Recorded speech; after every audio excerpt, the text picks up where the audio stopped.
ሰበር ዜና። በዛሬው ዕለት በኢትዮጵያ ኦርቶዶክስ ተዋሕዶ ቤተክርስቲያን የሚከበረው የሆሳዕና በዓል ለየት ባለ መልኩ በሆሳዕና በደማቅ እየተከበረ ይገኛል።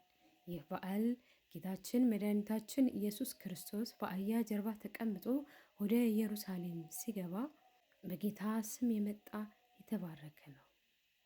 ሉቃስ ወንጌል ምዕራፍ 19 ቁጥር 38 በማለት ጌታችን በክብር ዘንባባ አንጥፈው የተቀበሉበት መታሰቢያ በዓል ሲሆን የማቴዎስ ወንጌል ምዕራፍ 21 ቁጥር 9 እንዲህ ይላል።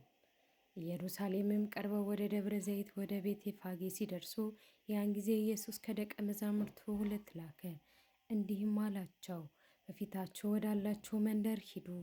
በዚያን ጊዜ የታሰረችውን አህያይቱን ከውርንጭላ ጋር ታገኛላችሁ።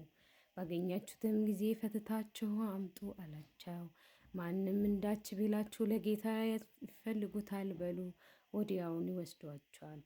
ለጽዮን ልጅ እነሆ ንጉሥሽ የዋህ ሆኖ በአህያይቱ ግልገል በውርንጭላይቱ ላይ ተቀምጦ ወደ ኢየሩሳሌም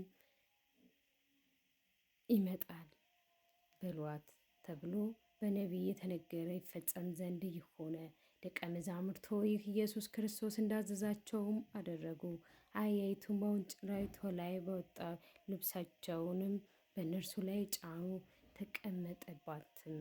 ከሕዝቡ እጅግ ብዙ ልብሳቸውን በመንገድ ላይ ያነጠፉ፣ ሌሎችም ከዘንባባ ጫፍ እየቆረጡ በመንገድ ላይ ያነጥፉ ነበረ።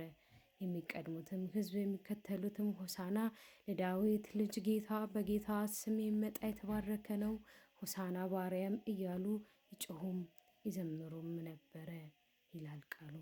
ሆሳዕናን በአርያም እያልኩ መልካም በዓል እንዲሆንላቸው እመኛለሁ። ሰናይ ሰንበት።